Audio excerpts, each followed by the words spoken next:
Bienvenidos a esta Open Class en la que vamos a hablar sobre comunicación aumentativa y alternativa.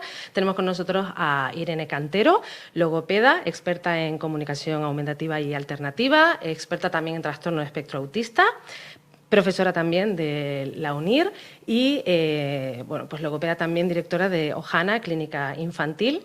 Y yo soy Noemí Fariña, directora académica del grado en logopedia aquí en la UNIR. Así que, Irene, gracias por estar. Y cuéntanos un poco, ¿qué es la comunicación aumentativa y alternativa? Bueno, Noemí, muchas gracias por contar conmigo para esta Open Class.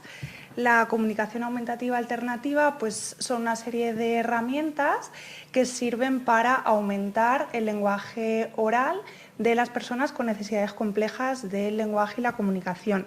Estos son personas que por una serie de trastornos o dificultades pues, no llegan a tener un lenguaje oral funcional que les permita pues, comunicar todas sus necesidades, deseos, pensamientos en su día a día. Hablamos de comunicación aumentativa cuando es aumentar el lenguaje oral que esas personas tengan y de comunicación alternativa cuando no hay nada de lenguaje oral y la CAA, las herramientas de comunicación, son alternativas a ese lenguaje oral.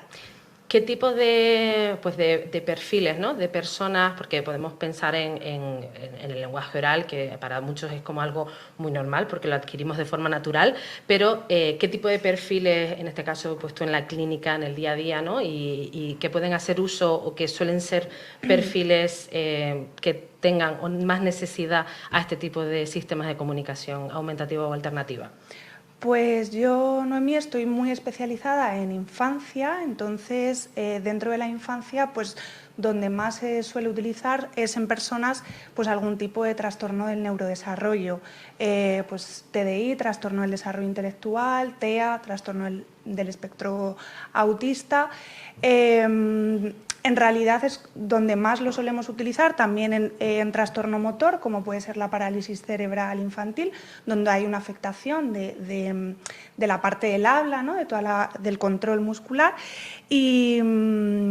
Pero es cierto que, es decir, el uso de la CAA está muy asociado a trastorno, pero realmente habría que trabajar con medidas aumentativas alternativas de comunicación con cualquier niño que tenga dificultad en el desarrollo. O sea, también se empieza a utilizar en contexto clínico para estimular el desarrollo del lenguaje en un posible retraso simple del lenguaje o incluso cuando hay muchas dislalias y la inteligibilidad del lenguaje está alterada. Y luego también hay está su uso en personas adultas. Aquí incluimos pues todos los trastornos motores que dificulten el habla, el lenguaje oral, como puede ser esclerosis, ELA, incluso también en daño neurológico, tras un ictus, en el que el paciente tenga una afasia. O sea, se podría utilizar la CAA en cualquier rango de edad, siempre que haya, insisto, una dificultad en la funcionalidad de ese lenguaje. Incluimos también población con Alzheimer, Parkinson si afecta al lenguaje. Vale. Y entiendo que, entendemos, ¿no?, que no hay una comunicación igual que el lenguaje oral, todos tenemos un tipo de lenguaje, podemos utilizar. Entonces, en cuanto a la comunicación aumentativa alternativa, que vemos que aquí tenemos varios ejemplos, no existe una única herramienta, sino que entiendo que se elige también dependiendo de la persona, de sus necesidades, de lo que sí tiene preservado, lo que tiene alterado, su capacidad motórica, porque eso también es algo clave a la hora de elegir qué sistema de comunicación aumentativa o alternativa se va a instaurar. Entonces, ¿qué tipos de comunicación aumentativa o alternativa o sistemas son los que se ven hoy en día y los que podemos utilizar? Vale, pues la comunicación aumentativa alternativa se divide en dos grandes grupos. Una sería la comunicación aumentativa alternativa sin ayuda, en la que encontramos aquí herramientas que no dependen de una herramienta externa, es decir, de un dispositivo o de un cuaderno de comunicación externo al cuerpo del propio usuario. Eso sería la comunicación aumentativa alternativa sin ayuda. Y luego tenemos la CAA con ayuda, que es en la que más nos vamos a centrar hoy. Aquí tenemos una clasificación que sería CAA de baja tecnología, que serían, por ejemplo, estos paneles de comunicación, ¿vale? Se llama de baja tecnología porque no utilizamos un dispositivo digital, ¿no? Eso Sino que en este caso una herramienta no tecnológica. Claro, no tecnológica, o sea, no dispositivo inteligente, ni siquiera electrónico, como puede ser la media tecnología, que ahora la veremos. Entonces, se habla de baja tecnología cuando es en papel. Realmente, en el mismo usuario se debería de utilizar la baja tecnología y la alta tecnología, ¿vale? ¿Por qué? Porque la baja tecnología llega a situaciones en las que la alta tecnología no llega, como puede ser, por ejemplo, la playa. Si un peque que tiene, imaginaros, trastorno del espectro autista no verbal, va a la playa y el sistema de comunicación no puede entrar con él al mar, ¿no? Porque es tecnológico, se puede romper, pues ahí haríamos uso de la baja tecnología. Otros lugares, pues la bañera, ¿vale? O quizá el sistema se queda sin batería o se rompe, pues ahí hacemos uso de las herramientas de baja tecnología, ¿vale? ¿Cómo se utilizaría en este caso, pues por ejemplo, ese panel, ¿no?, que nos enseñas en baja tecnología? ¿Qué uso a nivel, porque entiendo además que no solo a nivel expresivo, sino también comprensivo, ¿no?, que hay que tener en cuenta los dos procesos de comunicación? Entonces, ¿cómo sería un ejemplo de uso de una persona que tuviera una necesidad de la comunicación aumentativa? Vale, pues el uso es, digamos que como formas aumentativas o alternativas de comunicación, al final todas las personas que se relacionan con el usuario deben utilizar los diferentes sistemas, ya sean en alta o en baja tecnología, cuando hablan con él, ¿vale? Entonces, eso es lo que llamamos la estrategia del modelado. Modelamos el lenguaje en el sistema porque al final queremos enseñarle a través del ejemplo, ¿no?, a través del modelo, cómo utilizar este sistema. Entonces, si yo, por ejemplo, te digo, por ejemplo, me gusta el columpio, ¿vale? O, no sé, quiero más fuerte, voy a coger el pulsador, pues yo estoy hablando y estoy a la vez modelando en el sistema, ¿vale? Es decir, estoy señalando las celdas del comunicador. Vale. En ese caso, además que vemos que hay un código de colores, ¿tiene un sentido el código de colores? Sí, el código de colores refleja el tipo de palabra, ¿vale? Por ejemplo, aquí tendríamos en azul las preguntas, en amarillo tendríamos los pronombres, ¿vale? En verde los verbos, en naranja palabras así más funcionales como, bueno, adverbios, más, acabó, arriba, abajo, ¿vale? Y en rosa tendríamos vocabulario que llamamos periférico, que estos son palabras concretas, ¿no?, como puede ser sustantivos, ¿vale? No en todos los sistemas se utiliza el mismo código. En función del sistema operativo, del software, mejor dicho, de comunicación que utilicemos, el código puede variar, pero siempre se suele utilizar un código de color para favorecer tanto la comprensión de ese lenguaje como la expresión en una estructura morfosintácticamente correcta, ¿no? O sea, la elaboración de un lenguaje más estructurado. Vemos que normalmente siempre en estos tipos de sistemas, ya sea de baja tecnología o alta tecnología, que lo veremos, solemos utilizar un código pictográfico, ¿no? Como puede ser esto, que es una representación a través de un dibujo de la realidad, ¿no? Y esto también depende muchas veces del nivel de abstracción que tenga la persona, en el que o necesitamos un sistema pictográfico, hay otros comunicadores que se utilizan simplemente el lenguaje escrito, hay otros que se utilizan imágenes reales, ¿no?, porque la capacidad de abstracción es menor. Y esto entiendo que también se hace un estudio previo, ¿no?, una valoración previa de estas cualidades, capacidades y habilidades que tenga la persona para saber cuáles son las mejores opciones. Sí, aquí es verdad que la última literatura, o sea, la última literatura, la última década, la evidencia nos ha demostrado que no es tan importante, digamos, la iconicidad del símbolo, la abstracción de ese símbolo, sino cómo se utiliza ese símbolo en un contexto y las veces que se repite. Entonces sí que es cierto que solemos ver sistemas de comunicación pictográficos en los que, como bien decías, es un pictograma, una representación, ¿no?, visual de la palabra, o quizá si la persona está alfabetizada, pues el sistema de comunicación es alfabético, o sea, hay un teclado y la persona se comunica a través de la escritura en ese teclado. Las imágenes reales, todavía hay profesionales que las incluyen dentro de los sistemas, pero realmente la evidencia nos dice que un niño va a aprender igual de rápido una imagen real que un pictograma, porque depende, ya te digo, del uso de esa palabra en un contexto y de la repetición de esa palabra en el contexto real de la persona. Luego, ¿qué más? Tenemos aquí unos pulsadores que entiendo que depende también lo que decías, ¿no? Tenemos baja, media y alta tecnología, ¿no? Entonces, sí. Enséñanos un poco más de los pulsadores y de la alta tecnología, que tenemos aquí unas cuantas muestras. Sí, pues la media tecnología haría referencia a sistemas electrónicos, pero que quizá no son dispositivos inteligentes. Entonces aquí pues tendríamos un ejemplo de media tecnología que sería un botón parlante, grabamos un mensaje y luego el usuario pues pulsa más. Vale, aquí este diría más, este diría sí, este diría ya está y este no, ¿vale? Entonces sirve también para personas que tienen poca movilidad y que quizá no pueden acceder de forma directa con el dedo a un sistema más amplio o bueno, que por una serie de recursos quizá más económicos no pueden permitirse un sistema más tecnológico, pues tenemos también esta serie de herramientas.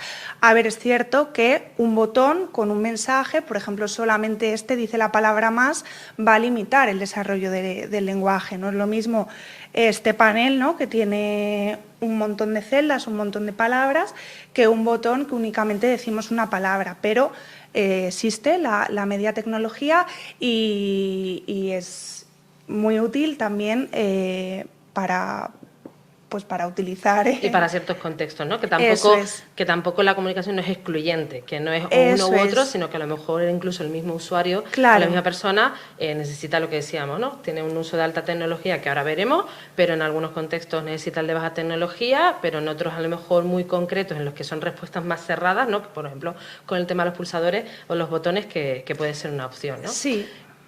Con el tema de las altas tecnologías, que veíamos que nos explicabas que hay distintos software, distintas herramientas, pero al fin y al cabo, bueno, pues ver un poco cómo funcionan también en este caso, porque en el de baja tecnología es por señalamiento, vamos señalando y la otra persona tiene que estar delante también del panel, ¿no?, el interlocutor, para ver qué se está señalando. Y en cuanto a la alta tecnología, entiendo que funciona más o menos igual. ¿Parecido? ¿Hay diferencias? Sí, pues realmente, o sea, la metodología siempre es la misma, ¿no? A ver, existen diferentes metodologías para implementar la comunicación aumentativa alternativa, pero si atendemos a las buenas prácticas en CAA que nos enseña la evidencia, pues hablaríamos del lenguaje natural asistido, ¿no? Y esa metodología se puede implementar tanto en paneles de baja tecnología como en sistemas de comunicación, ¿vale? Existen muchísimos, hoy hemos traído 4 ejemplos de software de comunicación, pero existen muchos más en el mercado. Algunos pues tienen un coste más elevado, otros son más baratos. Hay incluso, que vamos a mostrar hoy, uno que es gratuito, ¿vale? Entonces, esto es igual. Según hablamos con el usuario o usuaria, debemos de modelar y debemos utilizar nuestro lenguaje, o sea, el uso, ¿no? Entonces, si yo, por ejemplo, te pregunto, te digo, hola. Hola. pues te lo tengo Hola.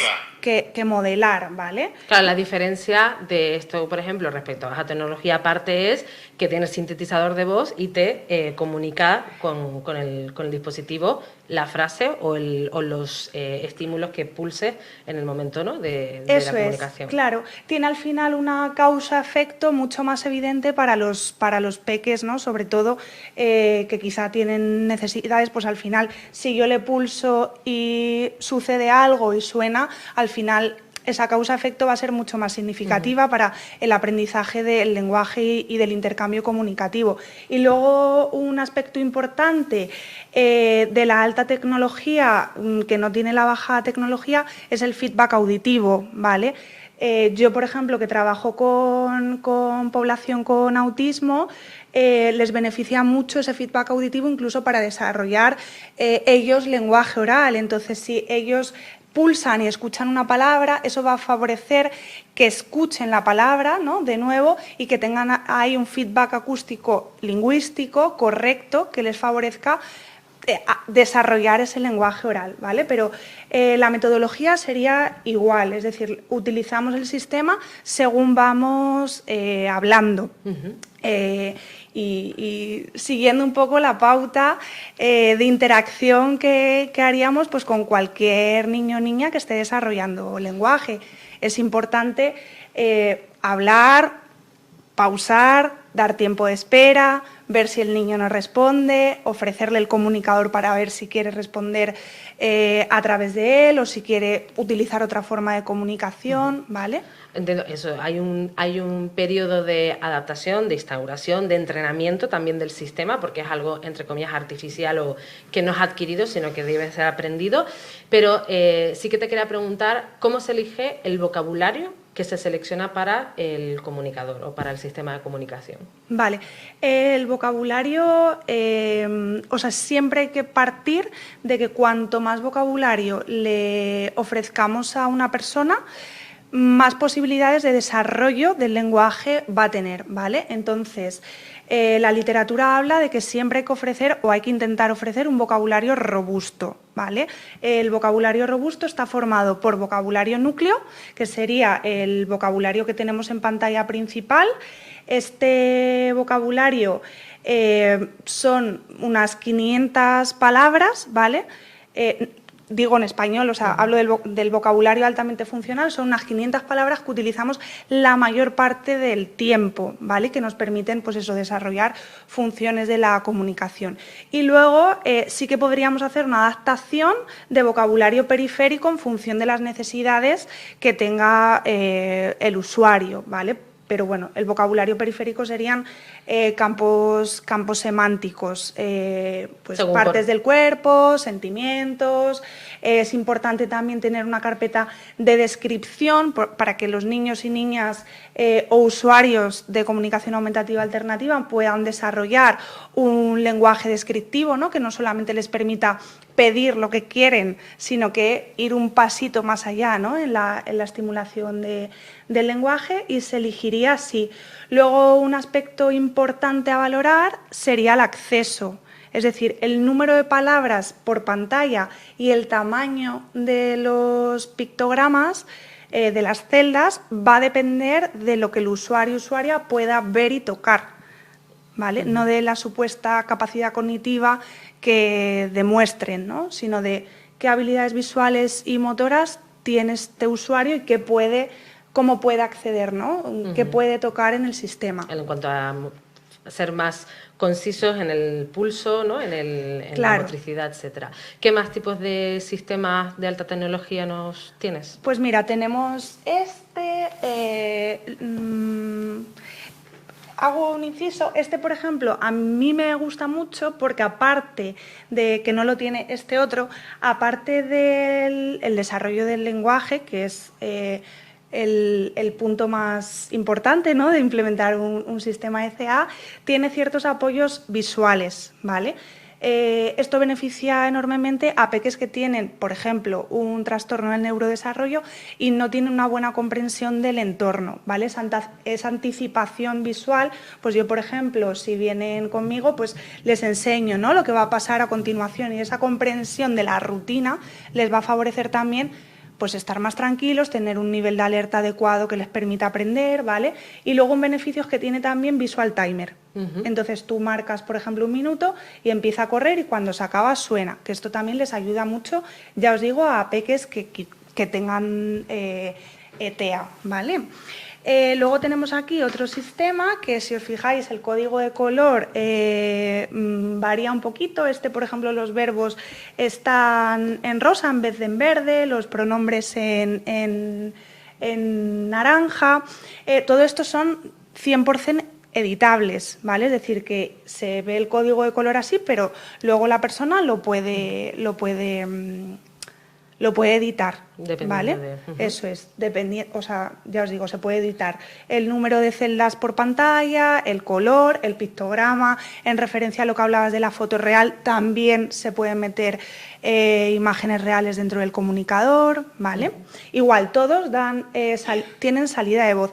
Y un requisito que debería de tener cualquier sistema de comunicación es el acceso a un teclado, ¿vale? Porque el objetivo último, principal de la intervención con personas con necesidades complejas del lenguaje y la comunicación es la alfabetización, porque al final un sistema pictográfico, aunque sea muy robusto, tiene un número limitado de palabras. En cambio, con un teclado pues podemos escribir todo cualquier pensamiento que tengamos.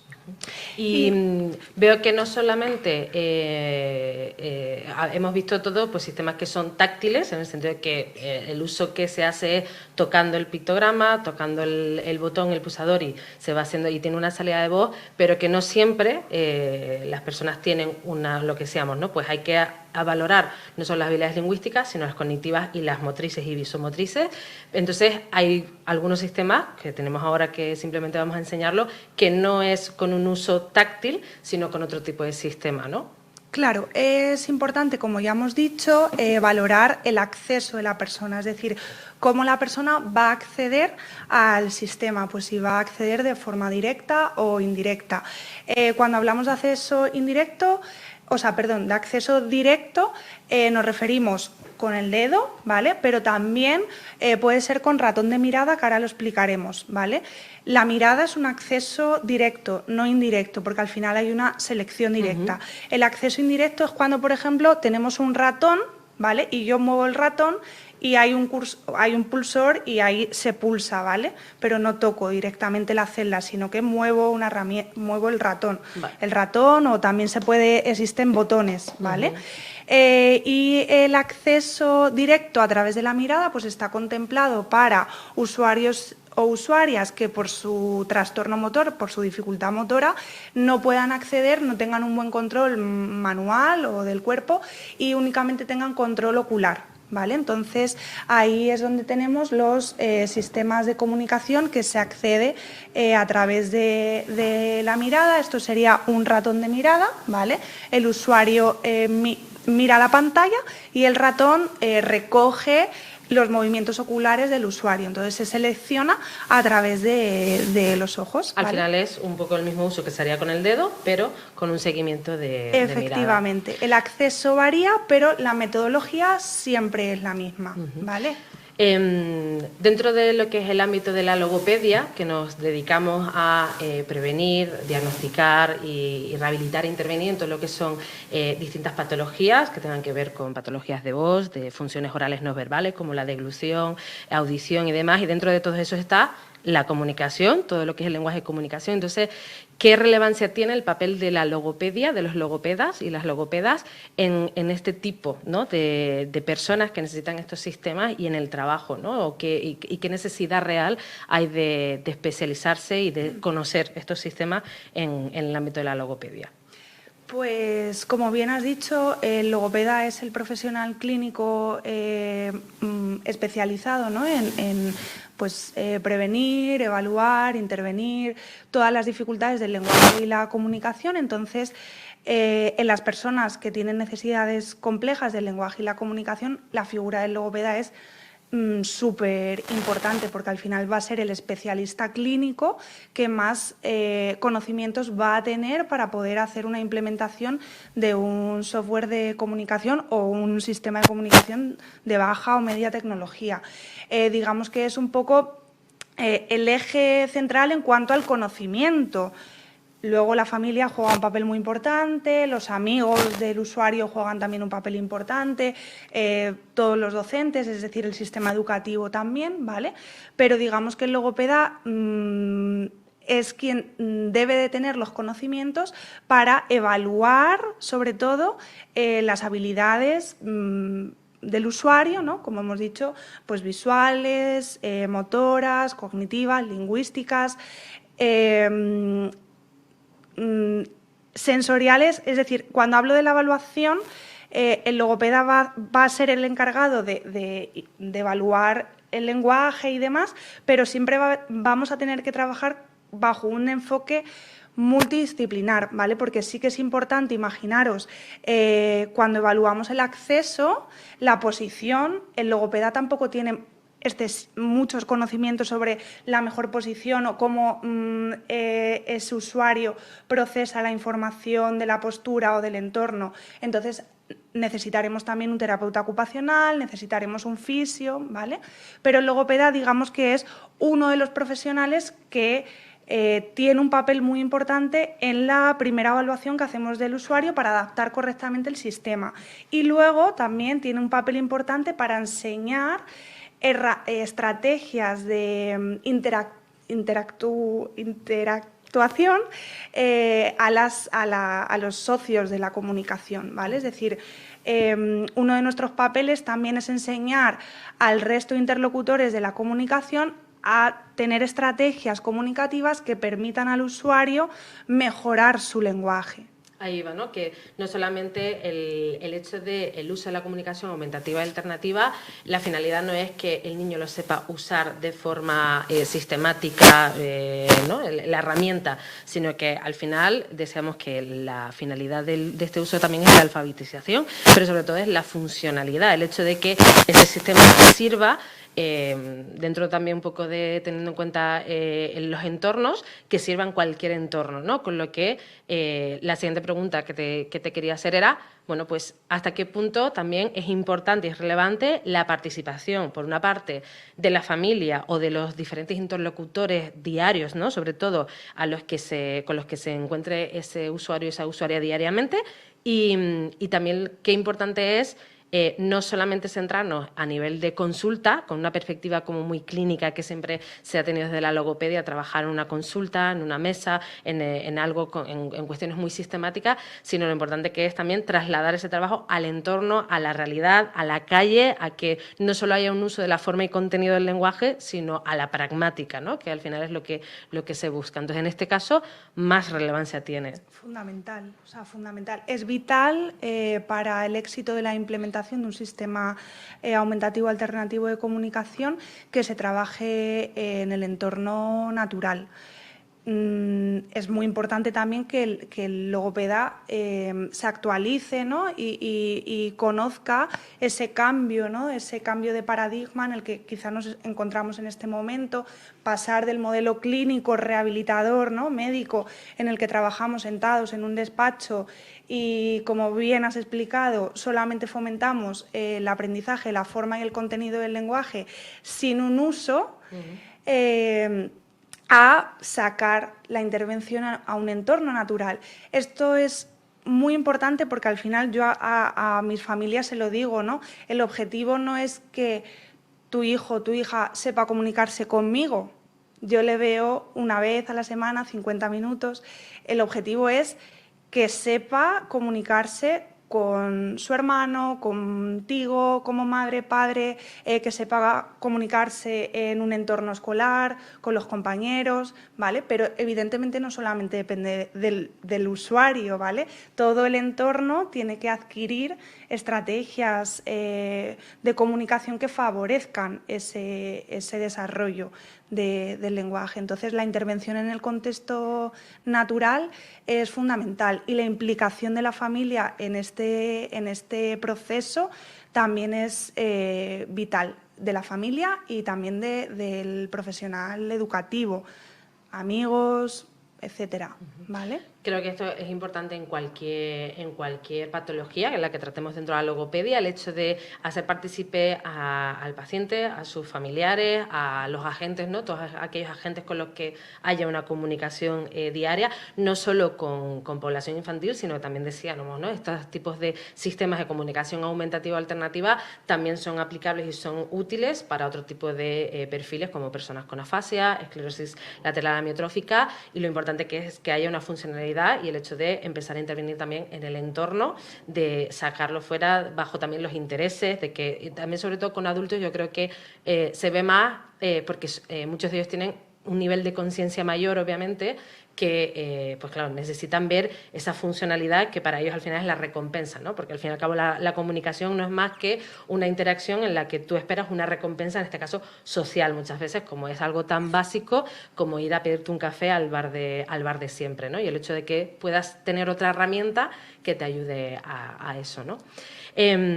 Vamos a terminar con algunas preguntas que nos han dejado las personas que se han inscrito a la Open Class. Entonces, una de ellas, que me parece súper interesante, y es que preguntan si hay alguna edad para iniciar con estos sistemas o con la comunicación aumentativa y alternativa. Bueno, pues la respuesta es que no. Se debería de empezar con comunicación aumentativa alternativa siempre que sepamos que va a haber una dificultad o al primer signo de que vaya a haber un retraso en el desarrollo del lenguaje y la comunicación, habría que implementar comunicación aumentativa alternativa. Si son 6 meses, 6 meses. Si son 12, 12 meses, ¿vale? Pero no hay una edad previa para el uso de la CAA, no. Entiendo también que las CAA son variables, ¿no? No son estáticas, sino que también, según el desarrollo que vaya teniendo ese usuario o esa usuaria, se va pues adaptando, incluso se puede comenzar con un sistema y luego modificar, ¿no? Porque teniendo en cuenta las etapas del desarrollo. Sí, tenemos que desechar, ¿no?, la idea del SAC perfecto, porque las necesidades que tiene un peque con 2 o 3 años no van a ser las mismas que tenga un adolescente con 16 y no van a ser las mismas que tenga una persona de 50, ¿vale?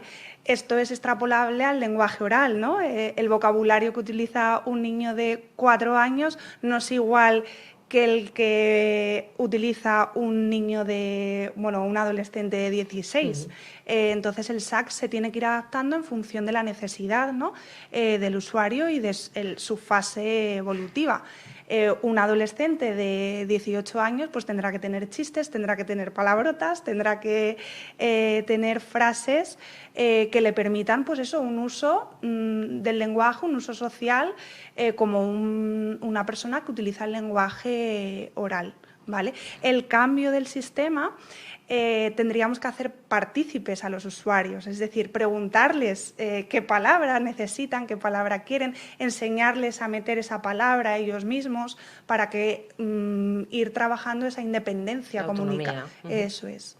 También como pregunta, si estos sistemas solamente se utilizan desde un punto de vista clínico o se pueden instaurar en otros lugares, si hay un uso de este tipo de sistemas, como por ejemplo baja tecnología en instituciones, que ahí también pues se ha visto, ¿no?, que ayuntamientos que han adaptado a lo mejor pues una calle o un sistema o un mapa, ¿no? Y vemos que cada vez hay más adaptaciones de este tipo, pero bueno, pues ejemplos de adaptaciones de comunicación aumentativa alternativa que a lo mejor tú conozcas que se hayan hecho. Sí, pues a ver, a priori el sistema de un usuario es del usuario, entonces le tiene que acompañar en todo el entorno, en todos los lugares donde él vaya a interactuar, ¿vale? Pero luego sí que se pueden utilizar las herramientas de comunicación aumentativa alternativa para hacer más inclusivos los espacios, ¿vale?